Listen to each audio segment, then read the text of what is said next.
বর্তমান সরকার জোর করে ক্ষমতায় আসেনি, অবাধ, সুষ্ঠু ও নিরপেক্ষ নির্বাচনের মাধ্যমে ক্ষমতায় এসেছে বলে মন্তব্য করেছেন প্রধানমন্ত্রীর রাজনৈতিক ও শিল্প বিষয়ক উপদেষ্টা অ্যাডভোকেট রুহুল কবির রিজভী।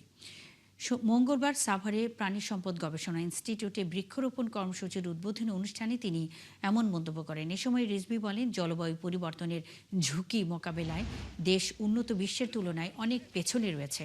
পরিবেশের ভারসাম্য রক্ষা ও জীববৈচিত্র্য সংরক্ষণে বৃক্ষরোপণের বিকল্প নেই বলে মন্তব্য করেন তিনি।